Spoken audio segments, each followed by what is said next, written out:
Hello friends, இன்னைக்கு நம்ம பார்க்க போறது Japanese anime series Reincarnated Aristocrat I will use my appraisal ability to rise in the world season 2 episode 1 தான் இன்னைக்குள்ள வீடியோல பார்க்க போறோம். ஆல்ரெடி சீசன் 1 நான் எக்ஸ்பிளைன் பண்ணி போட்டிருக்கேன். அதோட லிங்க் டிஸ்கிரிப்ஷன்ல இருக்கு. சீசன் 1 பார்த்துட்டு அதுக்கப்புறமா சீசன் 2 கண்டினியூ பண்ணுங்க. அப்பதான் கதை புரியும். அண்ட் சீசன் 2மே வேற லெவல்ல சூப்பரா தான் இருக்கு. சரி வாங்க நம்ம இன்னைக்குள்ள கதைக்குள்ள போலாம். இன்னைக்கு நம்ம பார்க்க போறது Reincarnated Appraisal Ability season 2 episode 1.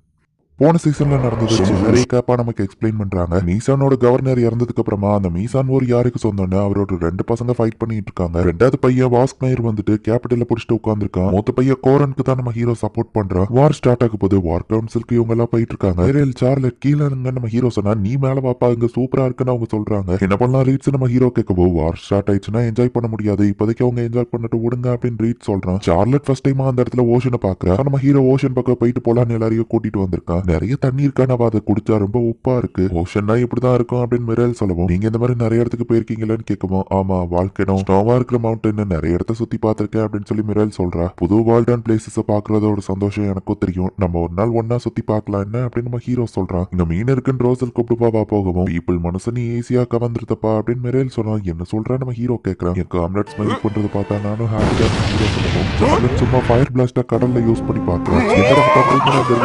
இவங்களை துரத்துறாங்க. ஃபைனலி இவங்க வார் கவுன்சிலுக்கு வந்துட்டாங்க. வார்ல என்ன பண்ண போறோம் அப்படிங்கறத பேசுறதுக்கு தான் இவங்க வந்திருக்காங்க. ரிமோட் வில்லேஜ்ல அதுவும் ஒரு சின்ன பையனை கூப்பிட்டு விட்டுருக்காங்களே மத்த நோபல்ஸ் பார்த்தா லோமேரோ அந்த இடத்துல தான் இருக்காரு. இப்போ லார்ட் கோரன் அந்த இடத்துக்கு வந்து ஆர்ஸ் வந்துட்டியா மிரேல் நீங்க என்ன பண்றேன்னு நம்ம கேட்கவும் மீசான் கவர்னரோட அட்வைசர் தானே இதுன்னு மத்தவங்க ஷாக் ஆகுறாங்க. என் கூட ஒர்க் பண்ண மாட்டேன்னு நான் கேட்டப்ப ஆஃபரை ரிஜெக்ட் பண்ணிட்டா ஆர்ஸ் கூட என்ன பண்ணிட்டு இருக்கேன்னு கேட்கவும் நான் திரும்பவும் பொலிட்டிக்ஸ்ல இன்வால்வ் ஆகலான்னு இருக்கேன். அது போக ஆர்ஸ் தான் உங்களை விட பெட்டரான மாஸ்டர்னு பா சொல்றா. இதை கேட்டு கோரன் சிரிச்சுட்டு எப்படியோ நீ ஜாயின் பண்ணதுல சந்தோஷம்னு சொல்லவும் லார்ட் கோரன் ஒரு வளைவா எதிரி நாட்டோட ஸ்பையா இருந்தா அப்படின்னு ஒருத்தன் கேட்கறான். ஆர்ஸ் மேல எனக்கு நம்பிக்கை இருக்கு, ஆர்ஸ் இவ்வளவு கூட்டிட்டு வந்திருக்கான், சோ நான் இவ்வளவு நம்புறேன் அப்படின்னு சொல்லி கோரன் சொல்றான். அது போக அவ ரொம்ப டேலண்டடான ஆளு, அவ ஹெல்ப் நமக்கு தேவை, உங்க எல்லாரோட ஹெல்ப் எனக்கு முக்கியம் அப்படின்னு கோரன் சொல்லுவோம். கண்டிப்பா நாங்க ஹெல்ப் பண்ணுவோம் அப்படின்னு மத்தவங்களும் சொல்றாங்க. எப்படி வார்ல ஜெயிச்சு மீசான கைப்படலாம் அப்படின்னு தான் இப்ப பிளான் ஓடிட்டு இருக்கு. இவங்க கிட்ட இருக்கிறத விட எதிரி சைடு ஒரு 20,000 சோல்ஜர்ஸ் கூட இருக்காங்க. இப்ப இருக்கக்கூடிய செம்ப்ளார் அப்படிங்கிற இவங்களோட கேபிட்டல், அதுல இருக்கிற வியாபாரம் இவங்க வார்க்கான ஃபண்ட்ஸை ஏற்பாடு பண்ணும். எனிமி சைடு 2 ஸ்ட்ராங்கான கமாண்டர்ஸ் இருக்காங்க. நியூட்ரல்ல இருக்கிற நோபல்ஸ் அவன் சைடு ஜாயின் பண்ணிட்டா பிரச்சனை தான். சோ குயிக்கா இவங்க ஸ்டெப் எடுக்கல அப்படின்னா அந்த வார்ல தோத்துருவாங்கன்னு சொல்லுவோம். ஈஸ்டர்ன் சிட்டி பெரட்டோட நம்ம ஏன் பிடிக்க கூடாது அப்படின்னு ஒருத்தன் ஐடியா கொடுக்குறான். அப்படி பிடிச்சா அந்த சிட்டியோட வியாபாரமும் நமக்கு கிடைக்கும். அந்த இடத்தோட ஃபோர்ஸஸ் கம்மிங்கிறதுனால இவங்களும் கண்டிப்பா ஜெயிப்பாங்க. சில நோபல்ஸும் அதை பார்த்து இவங்க கூட ஜாயின் பண்ணுவாங்கன்னு ஒரு ஐடியா கொடுத்தா நம்ம ஹீரோ ஆளுங்க மூஞ்சியை பார்த்தா எல்லாரும் அமைதியா இருக்கவோ அப்ப இது நல்ல ஐடியா இல்ல போலன்னு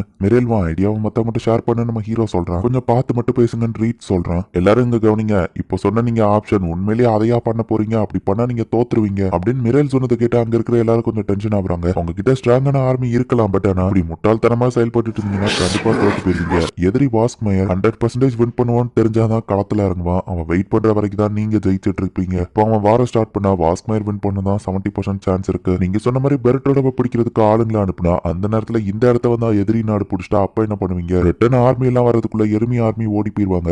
நம்ம கிட்ட வாருக்கான ஃபண்ட் இல்லாம போயிரும். உங்க எதிரி முதல்ல என்னெல்லாம் கேப்பபிள்ங்கிறத யோசிங்கப்பா அப்படின்னு மிரேல் சொன்னா. மிரேல் சொல்றது கரெக்ட் தான், காரணம் ஒத்துக்கிட்டுதான். அந்த வார்ல நம்ம ஜெயிக்க என்ன பண்ணோம் அப்படின்னு கோரன் கேட்டா ரோசல் அதை நீ சொல்லு அப்படின்னு மிரேல் சொல்ற. ஒரு சின்ன பையனோட ஐடியாவையா கேட்கறதுன்னு மத்தவங்க சொன்னா கோரன் பரவாயில்ல சொல்லு அப்படின்னு சொல்றான். இந்த செம்ப்ளார் சிட்டியும் சேஃபா இருக்கணும், பெரட்டோடையும் நம்ம அட்டாக் பண்ணணும். சோ நம்ம போன அப்புறம் எதிரி இந்த இடத்துக்கு வந்தா எதிரி அட்டாக் பண்ணப்படுறதுக்கு ஒரு ஆர்மி இங்க இருக்குன்னு அவங்க ரெடியா இருக்கணும். வாரடேல் கிட்ட நம்ம ஹெல்ப் கேட்கலாம், அவங்க ஆர்மி நமக்கு ஹெல்ப்ஃபுல்லா இருக்கும்னு சொல்ல வாரடேல் இம்பீரியல் ஃபேமிலிக்கு லாயல் ஆனவங்க நமக்கு ஹெல்ப் பண்ணுவாங்களான்னு கேட்டா சமர் ஃபோர்த்தோட எம்பையருக்கு நம்ம லஞ்சம் கொடுத்தா அவங்களை கரெக்ட் பண்ணலாம் அப்படின்னு சொல்லி ரோசல் சொல்றான். இம்பீரியல் ஃபேமிலியா காசு கொடுத்து கரெக்ட் பண்ண முடியுமான்னு கேட்கறாங்க. அதோட லீடர் பொசிஷன்ல இருக்கிறது ஒரு 17 வயசு பையங்கிறதுனால அவங்க ரெட்டைனர்ஸ் தான் மத்ததை கண்ட்ரோல் பண்ணிட்டு இருக்காங்க. அவங்களுக்கு தேவையானது காசு தான் அப்படின்னு ரோசல் சொல்ல போய் இது நல்ல ஐடியா தான் அப்படின்னு சொல்லி அங்க இருக்கிற எல்லாருமே யோசிக்கிறாங்க. வாரடேல நமக்கு ஹெல்ப் பண்ண சொல்லலாம், அதை இம்பீரியல் ஃபேமிலியை வச்சு பேசலாம். ஆர்ஸ் இந்த பொறுப்பு நான் உங்ககிட்ட ஒப்படைக்கிறது ஆளுங்களோட ஐடியா தானே, லோமேர் அவனுக்கு ஹெல்ப் பண்ணு அப்படின்னு கோரன் சொல்றான். இவ்வளவு பெரிய பொறுப்பு எனக்கா நம்ம ஹீரோ ஷாக் ஆட்டான்.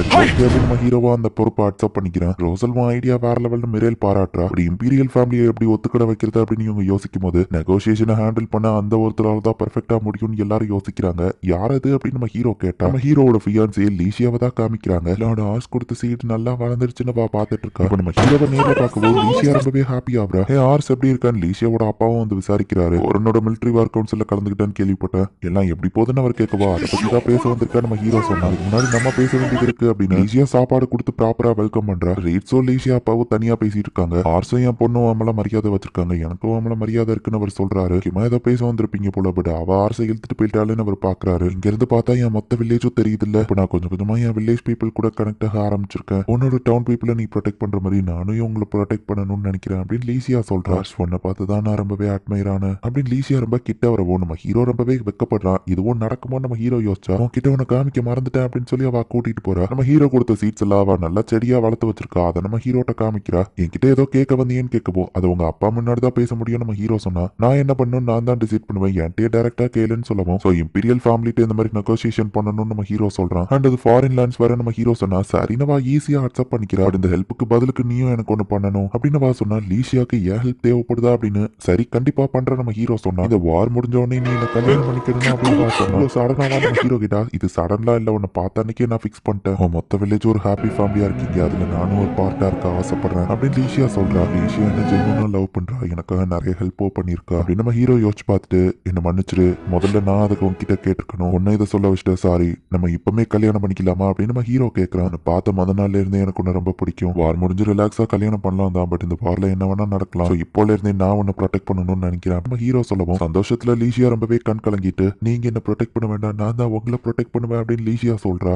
நீங்க உங்க கோலை அச்சீவ் பண்றதுக்கு ட்ரை பண்ணுங்க, நான் எப்பவோ உங்க கூட இருந்து ஹெல்ப்ஃபுல்லா இருப்பேன்னு வா சொல்லவும் இல்ல நான் தான் உன்னை ப்ரொடெக்ட் பண்ணுவேன் அப்படின்னு நம்ம ஹீரோ சொல்றான்.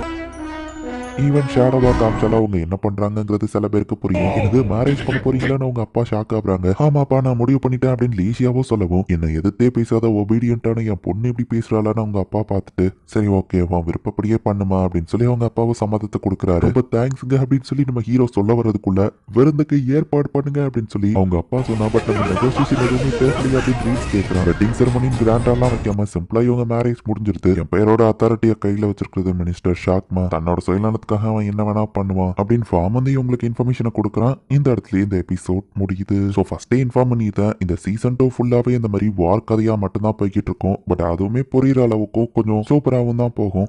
அண்ட் என்னால் முடிஞ்ச அளவு நான் தெளிவாக தான் எக்ஸ்பிளைன் பண்ணுவேன் அப்படிங்கிறதுனால கதை பிடிச்சிருந்ததுன்னா மிஸ் பண்ணாமல் பார்த்து என்ஜாய் பண்ணுங்க. தேங்க்யூ ஃபார் வாட்சிங். பாய் கைஸ், நெக்ஸ்ட் எபிசோட்ல மீட் பண்ணலாம்.